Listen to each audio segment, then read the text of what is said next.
Hello everyone, Dr. Victoria Scarbo here, speaking to you from the Seeds of Transformation Healing Center in Wareham, Massachusetts. Today we're going to do the Taroscopes for the sign of Sagittarius for the month of April 2022. Of course, Sagittarius is a mutable fire sign. This behind me is my artistic impression, right, of Sagittarius. Sagittarius often has the energy of a shooting star, or taking the arrow and reaching for the stars, and in that process, illuminating a possibility, a direction, a change in fortune, perhaps, and all these little these are stars up here. And these are yods. Yods are little pieces of packets of information and energy, and symbolic of being bestowed wisdom from the heavens, really. So Sagittarius is about looking up. Like that movie, Don't Look Up. That's not a Sagittarius movie. In fact, Sagittarius is connected with the natural world and ecology and the like. So it's the power of the natural world. So let's take a look. We're going to be using the Illuminated Earth Oracle as the tarot deck for this reading. So let's take a look and see what it has to say to us. This is for Sagittarius, Sagittarius Sun, Sagittarius Moon, Sagittarius Rising. Of course, your ruling planet, Sagittarius, is Jupiter. Jupiter is in Pisces right now. And for you, Sagittarius, that's your fourth house. So there's been expansion in that area of your chart. Perhaps you're expanding your own home. Perhaps you're bringing spirituality to your home. Perhaps your home is becoming somewhat of a spiritual mecca for people. So it could also work that way. Perhaps you're teaching from your home, or you're teaching about your home. These are all opportunities that you can take, Sagittarius, as Jupiter moves through that place. All right, almost done. Just a few more shuffles and we can get started here. Let's get it started.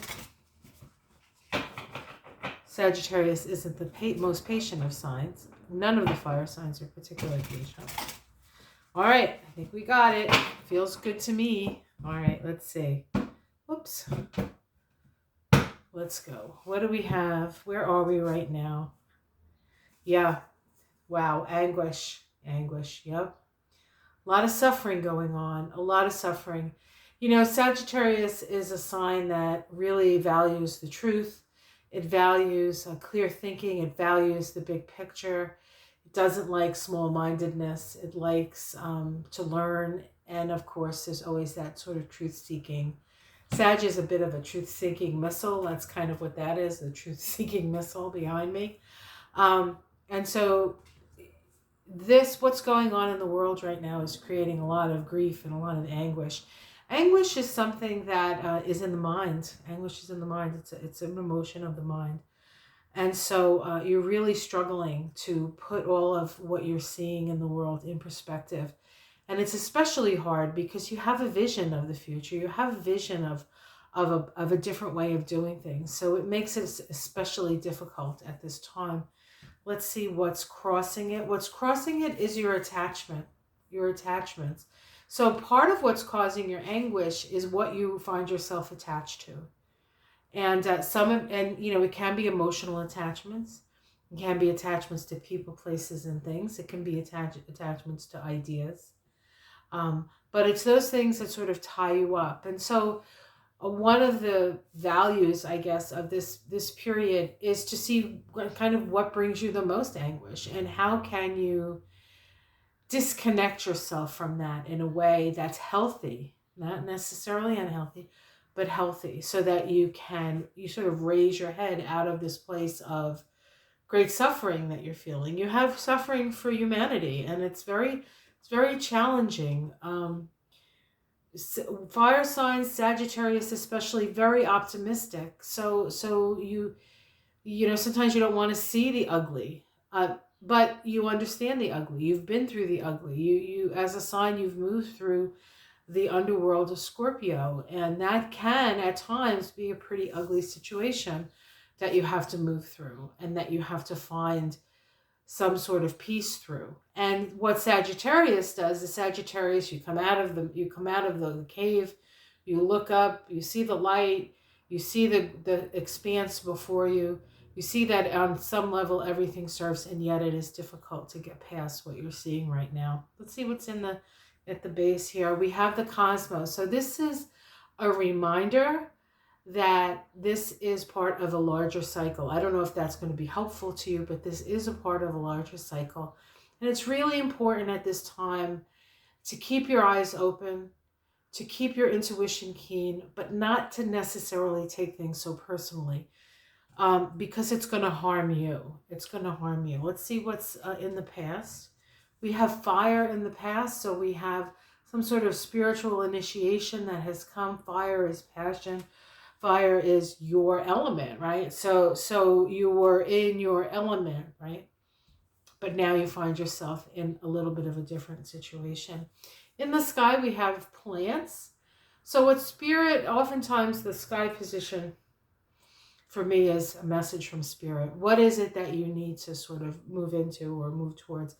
And we have plants here. Now, this can mean a number of things for a number of people. Plant medicine is very powerful medicine, whether it's cannabis or ayahuasca or magic mushrooms. In the right situation, those things can be very helpful for your spiritual unfoldment and for your spiritual understanding of things. So there are answers within the plants. And if that's not your thing, you're like, I ain't doing ayahuasca.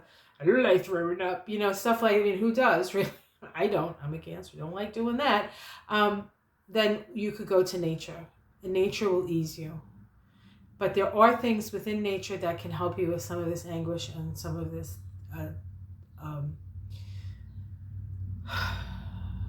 the mind isn't shutting off, and it just keeps going and going and going. A little valerian root, perhaps, something to calm you down. Not a bad idea. Let's see what's in the immediate future. We have phenomena in the immediate future. This means to me that you are rising up to a certain extent. You are starting the rise up to a more ideal situation, but there's some density that you need to move through at this time. And I feel like that's what's happening to you. How it's seen from the outside. People who know you, I think, are seeing childhood wounds coming up, childhood issues. Perhaps some people are seeing you as childish. They're like, oh, come on, get over it, grow up. But you know what? So a lot of us weren't even allowed to be kids. So we're asking somebody who was never allowed to be a kid to grow up, but it's not helpful. It's not helpful. So no matter what anybody says, you want to connect with your inner child. You want to do the nurturing work you need to do for that part of yourself. In your domestic situation, we get the accomplishment card. So you're very accomplished. People respect you. You're respected. Whatever it is that you do, people think you do it well, and you do it with a lot of integrity. So there's no problems there necessarily. Hopes and fears is balance. Of course, aren't we all we all want that, all this anguish and terribleness. We need a balance to that. And there is a balance to that. It's there, it's out there. We have to find it sometimes, because usually the negative stuff gets focused on more. So if you're looking at what's going on in the Ukraine, as difficult as that is, and you want to know what people are going through, because you don't want to close your eyes to it. You don't want to seem like you're not seeing what needs to be seen. But we also need to sort of balance that with those stories of, where people are helping people and such.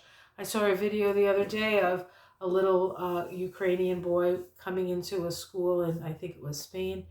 And everybody, all the little kids, they were all like preschool, they all came over and gave him a hug. And it's all these little kids just coming over and giving him a group hug to let him know that everything is going to be okay, right? So these are the kind of things that we need to look at. spend our time, and the outcome is evolution. And so you're evolving. This is your evolutionary process. We're all evolving, and that evolution requires us to see the connections that we have with each other, to see the connections we have with each other. Underneath it all is wisdom. Oops, I can't get it. It's like, is that just one card? Goodness gracious, I felt really thick. Wisdom? You're full of wisdom. You're thick with wisdom. Make sure that's just one card. Yep, just one card. Upheaval. So there's some upheavals in your life. Oh, and gifts. Okay, so what these are trying to say is that you have the wisdom to move through the upheavals in your life and garner the gifts that it gives. So there is nothing on some level that doesn't serve and you're not rewarded for. So all of your due diligence, all of your integrity, all of that gets rewarded in the end. It's rewarded in the end. So don't lose hope. Don't lose. This is a mind thing, and I think maybe you need to get out of your head, get into your body, get into Mother Nature, do what you can do, walk or whatever it is that's going to feed you. Have a little or whatever. Whatever works. No judgment here. No judgment here. Okay, guys. So that's what that looks like. Now I need to pull a oracle card. And I don't know. I might have run out of oracle cards. Let me just look around. I think I have any more oracle cards here. I actually do. This one is a deck that's a little out there. And I know you're thinking, more out there than you already are? Is that even possible? Probably not. What did I just do with all the cards? Oh, here they are. Okay. Had an extra card hanging around. All right. So we're using the Archangel Animal Oracle deck by, who wrote this? Diana Cooper. So... all right, so what do the Archangel Animal cards have to say for Sagittarius? Let's see what animal comes up for Sagittarius. You animal, you. Well, you're half animal, right? Sagittarius, half horse, half man. The Centaur is a very learned healer, teacher, philosopher. Chiron, as a matter of fact. Chiron is very active right now with Chiron in Aries.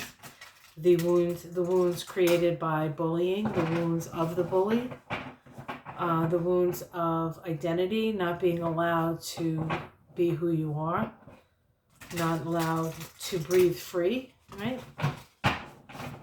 Free to be you and me. Remember that? All right. What do we got? We have, the cow. The cow. That beautiful. Uranus and Taurus, right? Archangels Raphael and Mary. And it says, give with unconditional love and grace. The cow. All right, let's read what she has to say about this. Okay, almost there. Here we go. Cows originate from Lacume, the ascended aspect of Sirius. As fifth-dimensional beings, they spread the unconditional love and divine feminine light of the golden ray of Christ. While cows are warm, benevolent, and nurturing, their partners, the bulls, are strong and protective. Together they offer a perfect balance of grounded feminine and masculine energies. Cows, with their motherly giving characters, have for aeons graciously offered us their milk, which was originally in the golden era of Atlantis, perfectly calibrated to nourish us. Since then, many humans have eaten beef or taken milk without permission or appreciation. Although we have not always looked after them with respect, cows continue to serve us in the expectation that we will treat them with love and gratitude as we raise our frequency in the approach to the new golden age. The guidance here is when you receive this card, you are asked to tune in to the comfortable, motherly, nurturing, and stable aspects of your nature and balance it with a strong protective energy that is part of you. Your guidance is to center yourself and continue into balance. Make sure you are grounded at all times. Examine your life and see how you can develop your feminine, giving, caring, and benevolent characteristics in a sensible, stable, and earthed way.